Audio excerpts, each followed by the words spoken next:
Hey everyone, welcome to the Dr. Seb Talks Money podcast and YouTube. I am Dr. Seb.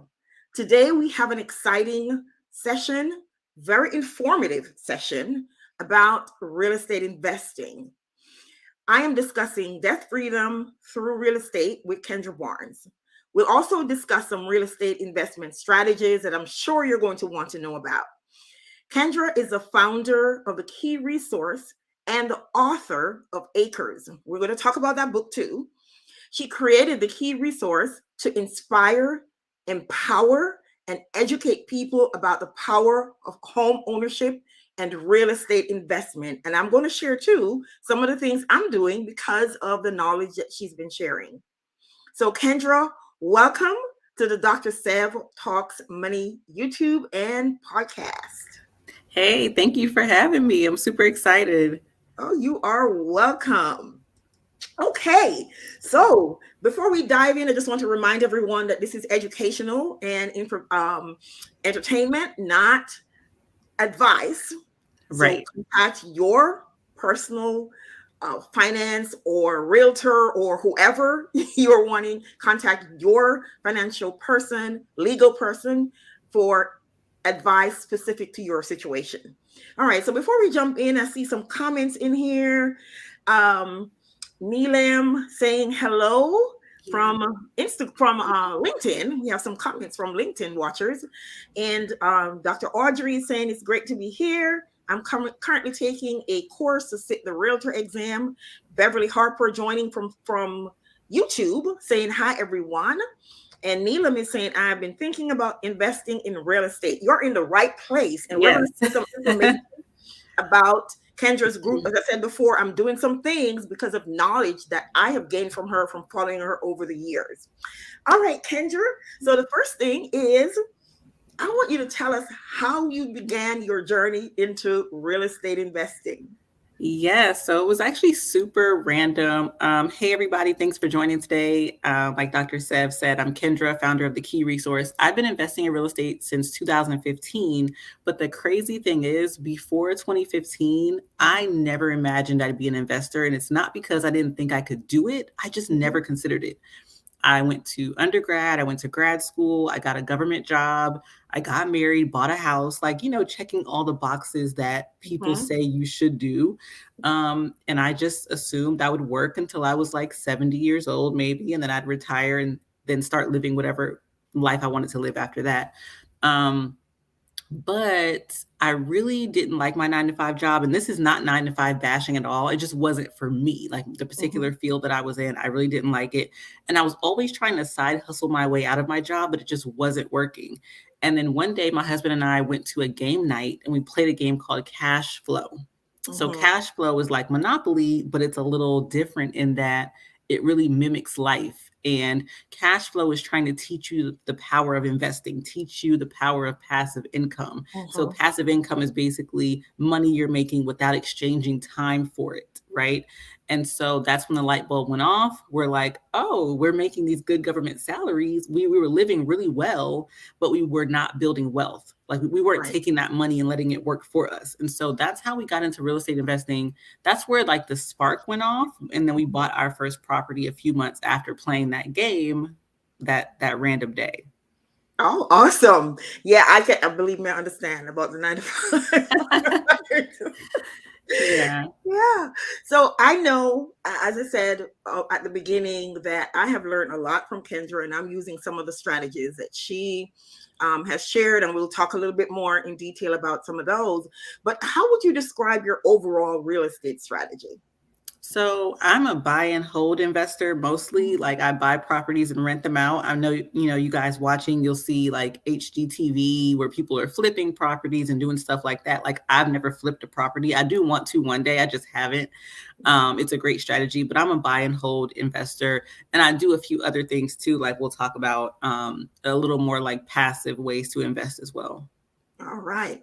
So I know with all this investment journey, you've had to have some doozies. So Yeah. what would you say is would be your worst investment?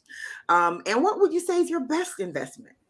So all of the properties we've purchased have actually turned out to be good investments, but we've made really expensive mistakes buying Mhm. them. And I would say our first property was probably the one with the most mistakes because remember, this is 2015. People like, we didn't have podcasts like yours, shows like yours. It was like back then, it was very hard to even find out anything about real estate investing if you were not already in a wealthy circle. Right. Mhm. And so we were out here just making mistakes. um, and so we bought a duplex in Washington, D.C., and the duplex had a tenant living in one side already. When you're buying a property with a tenant already in it, there's so many questions you need to ask. We asked none of them. Like when you're inheriting a tenant, you're inheriting whatever lease agreement they signed with that Mhm. previous owner. And so that's a contract. That's a binding contract that you're also inheriting. So you should ask to look at it. We didn't. Um, and we also, I would say with inheriting a tenant, we didn't like interview the tenant. We didn't talk to them. We didn't like ask all these questions. So that was a big mistake. Also, because it was a duplex, I wish we had known about house hacking, which is basically when you buy a multi-unit property, you live in one unit, excuse me, and you rent out the other unit. And so that would have saved us a lot of money because let me give you all the numbers really quick. So we bought the duplex for $228,000 in 2015. That was 2015. So it's Washington D.C., a duplex that has two units, and it was $228,000. The Mhm. down payment for that property was about $57,000, and that's a lot of money. So when you're buying a property that you're not going to live in, the bank, when you go get a mortgage, they're going to ask you to put 25% down, 20 to 25% down, right? Mhm. But if we had just lived in one side of that duplex for 1 year, we could have used what's called an FHA loan. And with the FHA, we would have only had to put down 3.5%. So Yes. 25% versus 3.5%, that's almost a $50,000 difference in that case. And Mhm. so, because of not knowing, because of lack of knowledge, I say we wasted about 50K. So I would say those were a couple of the mistakes we made in the beginning. Okay. All right. And that leads me, you talked about house hacking, talk about, renting one Mhm. side of a duplex. So most times when you talk to people, they think real estate investment, they immediately think you have to buy a house somewhere, have a Yeah. renter, and that I know from discussions in your group Yeah. and attending some of your sessions that that's not the only way. Because right Right. now I am having a part of my house set aside for travel travel nurse rental, Yes. and I also invested in this thing called Funrise. So tell us some of the various ways that people can invest in real estate. Yeah. So first, if you own a house, you can rent out space in your house to travel nurses. You can, rent out to a roommate who's going to live there, on a year lease. You can even rent out, like if you have a backyard that's very picturesque or a basement apartment that you don't, or a basement you don't use, you can rent it out for photo shoots on a site called Peer Space, which is like an hourly rental site where people will come and take photo shoots or film content or whatever. And so there are ways to make money if you own a house. But also, like you said, there's like super passive investing, like Fundrise, which is basically when you're investing in large scale real estate developments, and you're getting paid on a intermittent basis based on like the returns that those developments are making, but you don't have to worry about any of the actual issues that happen with the properties. You just invest your money and you're getting a check back. Likewise, you could be a private investor. Like if an investor like me or like Dr. Seb is looking to buy some properties and we're like, hey, we're looking for investors. We'll give you XYZ return on your money. I don't do this, by the way. I'm not soliciting any private investors, but it's just an example. um, and also, like, I also invest in real estate investment trust, which is similar to Fundrise. But with Fundrise, you basically putting your money out there and they're going to invest it in whatever. It's kind of like you're putting it in a pot and they're going to put it in the different buckets. But with real estate investment trust, you have more control. So I do both. Real estate investment trust is almost like investing in a stock that pays a dividend, but you're investing in large scale real estate developments like shopping malls, hotels, and then you're getting paid out dividends. And so those are some other ways. I also wanted to say too, like if you don't own a home yet, and you want to get into real estate investing, think about buying your first home as a future rental property. And so you could buy it for yourself now, live in it for 1-2 years, however many years you want. Later on, you could turn it into a rental property and you can build your portfolio that way, because buying a house for yourself is just cheaper because you'll get a lower down payment, better interest rate because you're living in the property. And so people build entire portfolios by buying a house for themselves, living in it for a while, and then eventually renting it out, and then buying a new house for themselves, living in it for a while.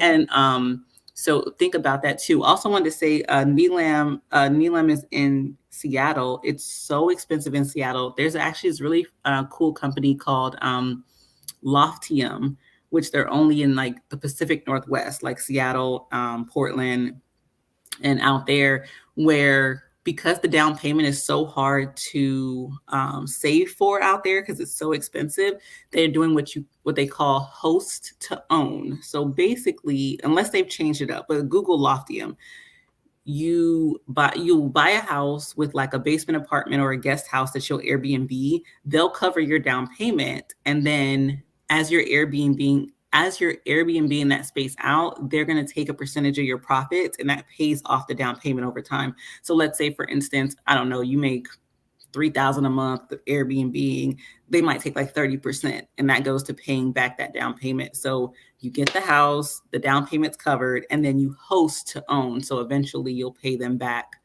So Loftium is, anyway, I talked too much. No, that's okay. That's good information. And for those of you who are interested to learn more, we're going to share the Facebook group that is filled with information. And not only is Kendra in there sharing a lot of valuable, priceless information. I mean, really great information. There are other people in there who are also investors, and they're sharing information. They're sharing their journey. They're sharing their experiences. I mean, this is invaluable. I'm telling you. Yeah, I love my group. Yes. I think outside of my book, my Facebook group is one of my proudest accomplishments, like as far as the key resource is concerned, because the vibe in there is just, it's hard to find in a Facebook group where there's positivity, like there's so much just camaraderie, like advice and support, and very little negativity. Like we did have an instance a few weeks ago that got a little spicy, but besides that, in the about 7 years it's been out, I'm just really proud of like everybody in there. It's really cool. Yeah, they're really more givers than takers in that group, and it's really, really, really great. And Neelam, you're saying you don't have Facebook. You can also follow Kendra on Instagram, and we're going to share that in a little bit.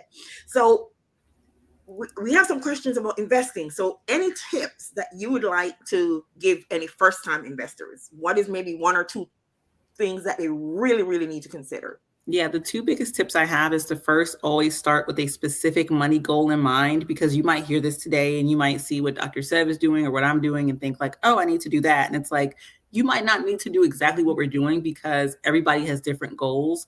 And so when you start out with a specific money goal, it's easy for you to back into what that looks like for you. Like you might not need 12 rental properties like you see somebody on Facebook or Instagram having. Like maybe 2 could get you to your goal. Maybe 1, maybe none. Maybe you'll invest in other ways, right?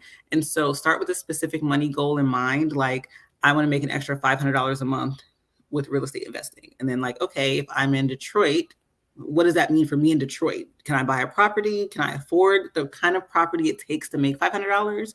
If not, what else do I need to do? The second tip is to always put yourself in a position to pivot. Like people will see a property. Yeah, because you see a property and you're like, oh my gosh, this is like right downtown. I'm gonna put it on Airbnb and make all this money. And you might make a lot of money because Airbnb is very lucrative. But what if the city that you're in puts a whole bunch of different restrictions on Airbnb all of a sudden? And now, like a lot of cities are doing, where it's so hard to be an Airbnb host because the hotel industry is lobbying and making it harder for people to host on Airbnb. And so then what happens if that first idea doesn't work out? Can you still be profitable in other ways? And so my advice is to, when you identify a property, run multiple scenarios and say, okay, if Airbnb doesn't work out, then I know I can do travel nurses and still be profitable. It's not going to be the same profits, right? It's going to be a little different, but you can still reach your money goal. Or if travel nurses doesn't work out, then I know I can rent on peer space, or I know I can rent to military tenants or students or Section 8, right? So those are my 2 tips. Awesome. Yes, always have those backup plans because things can change. I mean, a lot of cities, as you said, even my city, is has put in something to have. You have to pay a lot of money to become an Airbnb host, and you have to jump through a lot of hoops. To become an Airbnb host.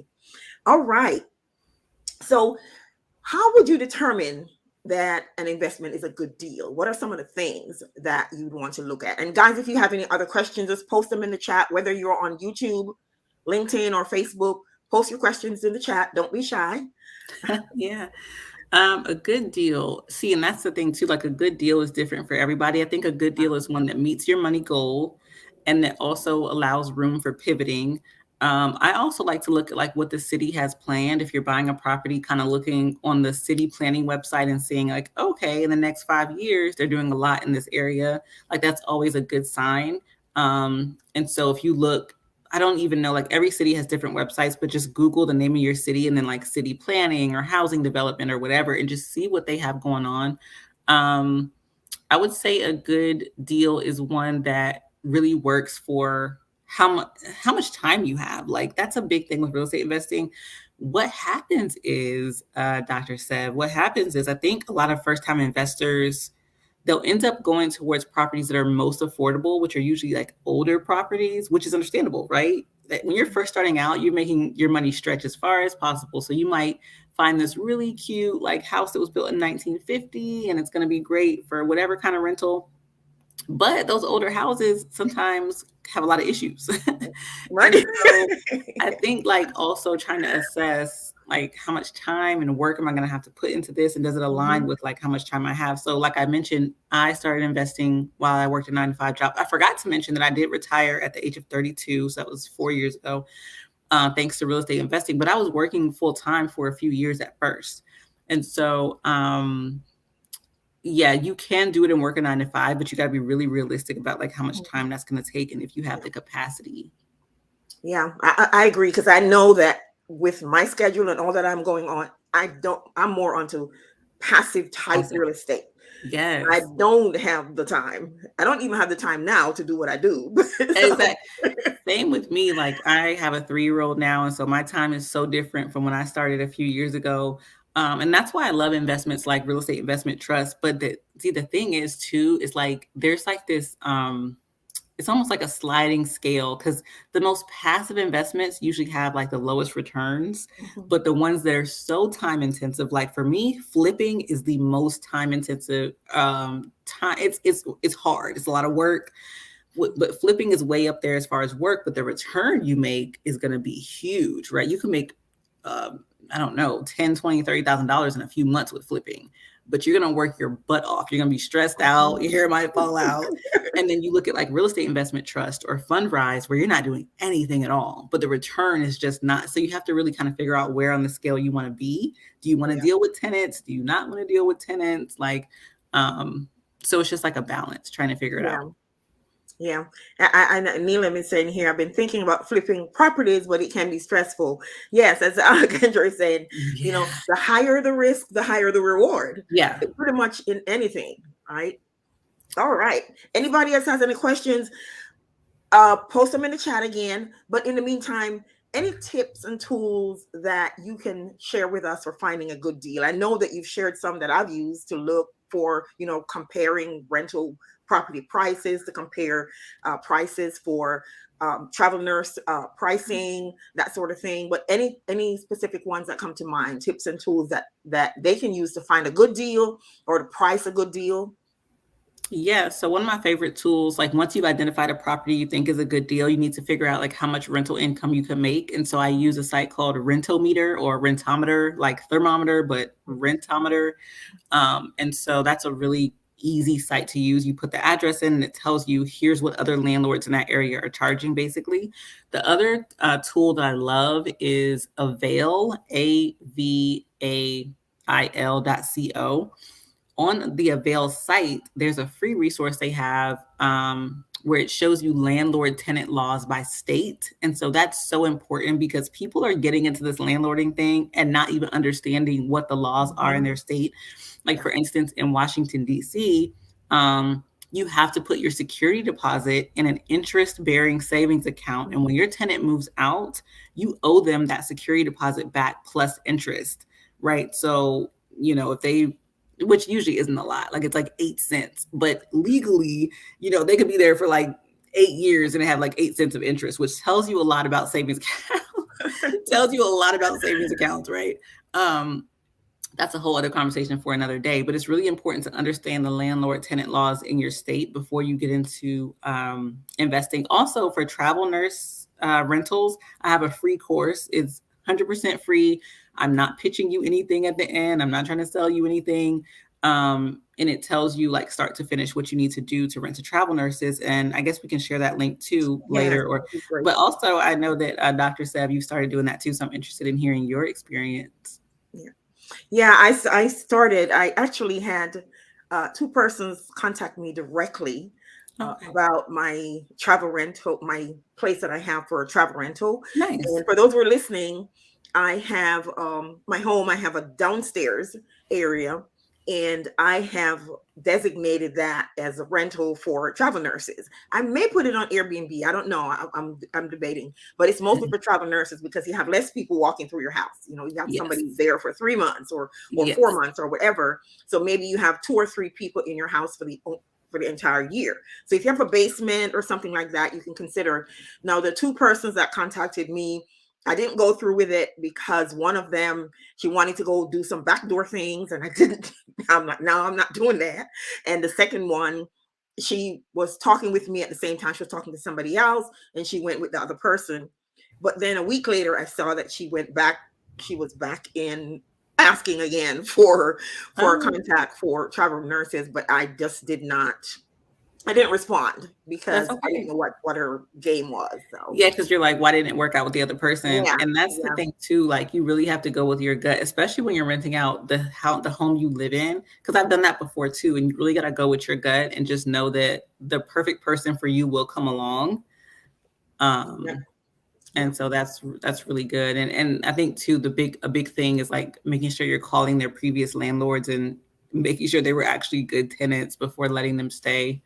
I saw Neelam. I didn't answer that question. Does investing require a big bank balance? Yes and no, Neelam. Let me put her question on here. Okay. I would say yes and no. Like, technically, you can buy properties. If you're a first-time home buyer, there are programs out there where you can buy properties with like zero money down, like NACA, NACA.com.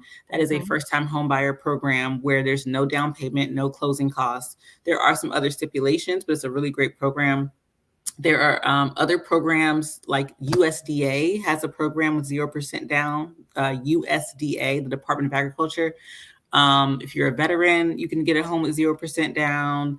There's 3% down programs. And so you don't need a lot of money per se for that part. But personally, I wouldn't do it if I didn't have at least 3 to 6 months of savings in my account, because anything could happen. You could get that house with 0% down and then you need a new roof because of whatever. Or, you'll have insurance and stuff too, but just things happen. You might, people get laid off, right? And so do you have enough to sustain any kind of ebbs and flows with expenses is the big thing. Yeah. And ask lots of questions when you go to whoever you're talking to, your real estate, the banker or whoever. Ask all kinds of questions, and ask them, is there anything I'm not thinking about that I should know? Research. Don't just take the first answer, and don't just go with one. If they're giving you one option and selling you one option without giving you others, then you might want to run.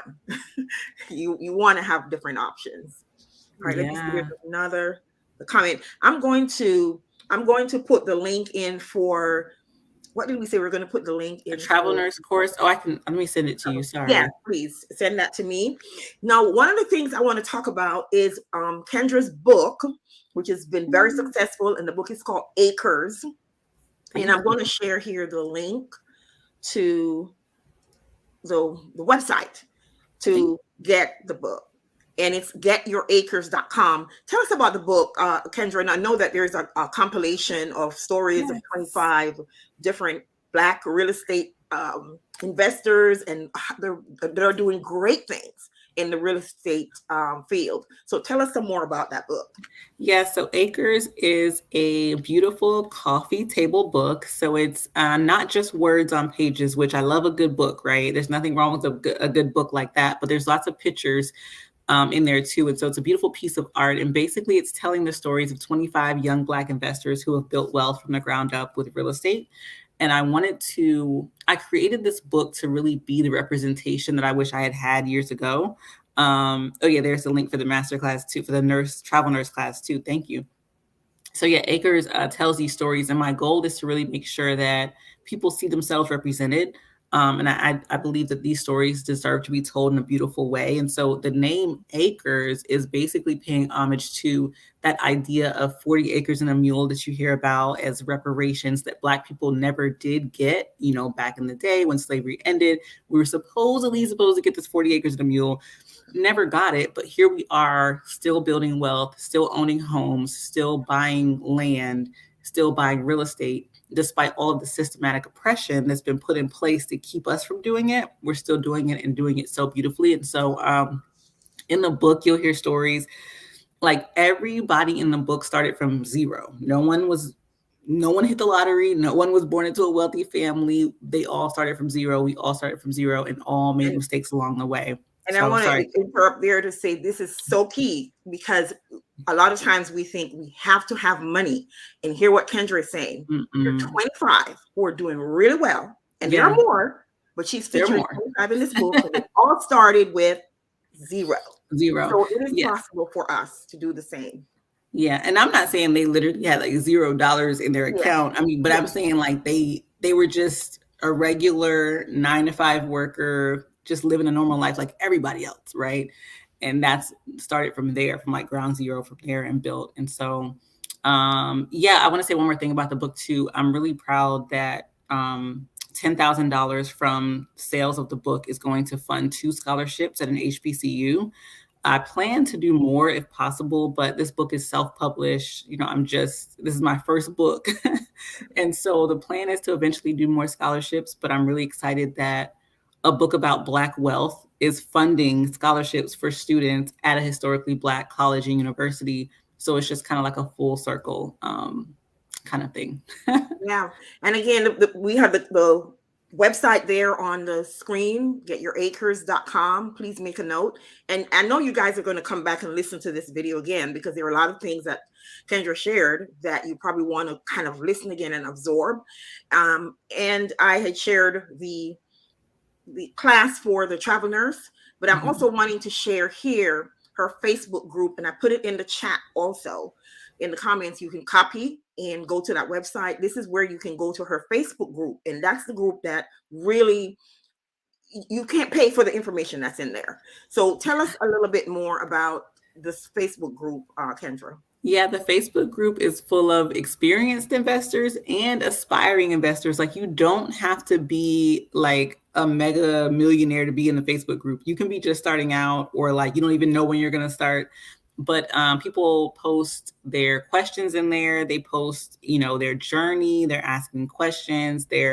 And usually I respond to like every single question. So people are always like, how can I pick your brain? How do you have mentorship? I'm not doing any mentorship. I don't do coaching right now. I'm fully focused on the book. But the Facebook group, if you want my undivided attention, like that's the place to be. And I love the group. Honestly, the way social media has been lately, especially Instagram, I'm like, I don't know, it seems so loud. It seems like so overwhelming these days that I've made a commitment to really focus more on the Facebook group than anything. So y'all are hearing it here first. So you definitely want to get in the group.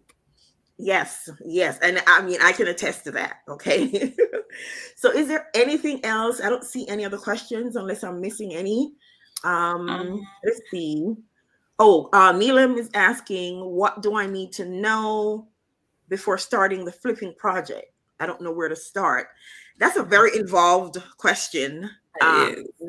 Neelam. Get a And, mentor for sure, because I'm not a yeah, flipper. I've never flipped. I would love to help you, but I'm not even gonna lead you astray. Okay.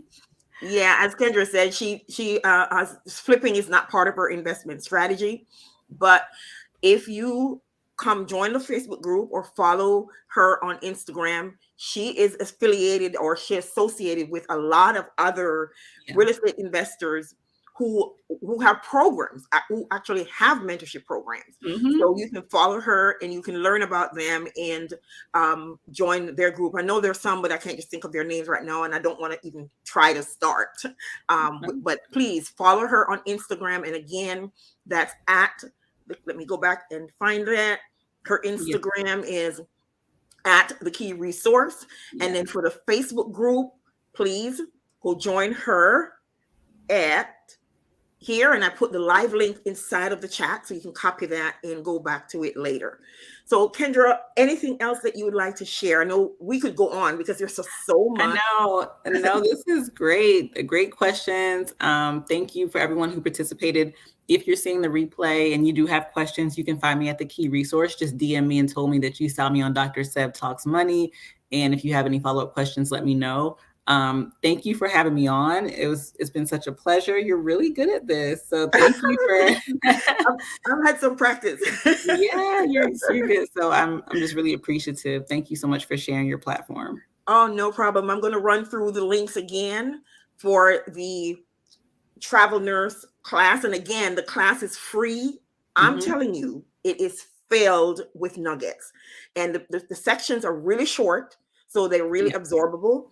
And is that a word? Absorbable? I don't know. It sounds like it to me. And you can go through and go through as many times as you need to. And is there the class was going to be taken down after a while, right? Well, yeah, everybody who signs up gets 6 months in it. And Okay. then technically you could just resubscribe Oh, after okay. that. It's Oh, free. Yeah, I okay. got the course sponsored, and so that's why it's free. Okay. Yes. And again, it's filled with information. Don't watch it without a notebook. And the Facebook group, again, here, the live link is in the chat. So please join the Facebook group. Um, and Audrey's saying here, thanks, Kendra. Appreciate your kindness to share knowledge with us. Yes, I'm Thank telling you. you, you guys better join that Facebook group. Thank you. Okay. I'm telling you. I I mean, need I to had a put you as problem in the my house. ambassador of like the Yeah. Facebook group. You're so good at this. Yeah, I mean, I'm in the group. I've been in the group for a long, long time, Mhm. and I had an issue with my house that I just bought, and someone in the group gave me detailed instructions as to what to Mm. do to contact the seller. So I'm telling you, this information, you cannot pay Yeah. for this information. There's a small fee to join the group, but it's Yeah. an annual fee and it's very small. So Yeah. you cannot, I'm telling you, you cannot beat this Facebook group. I'm not, Kendra didn't tell me to do this. I'm telling you No, this no, she's because, not being paid to say this. no, I'm telling you that But I because might I've need to been pay in you there. though. Yeah, because I've been in there for all that time, and I've gotten a lot of information that I've shared with other people and information that have benefited me. I shared before that the fund rise that I'm part of, my investment so far is like 8% I've gotten over time, and that's because of Mhm. Kendra. I joined that. I signed up for that because of Kendra. So there's a lot of information I shared in there. So again, thank you everyone who joined from Facebook, LinkedIn, and YouTube. The replay will be there, and I'm also going to repurpose this into a blog post Oh, and into a podcast. love So you it. have no excuse not to listen or watch. Until next time, everyone. Next week, I think I'm going to be on here by myself. So don't leave me hanging. I'll be here by myself, and I'll be talking about setting your intentions for the year. Not so much goal setting, but your intentions. What is your why? And we're going to talk about it, and we're going to do some practical things, and you're going to set your intentions with me. And my brother joined. He said, thanks for sharing. Very interesting. Please, Sydney, please share it with everybody. All right, until next time, everyone, take care, and I will see you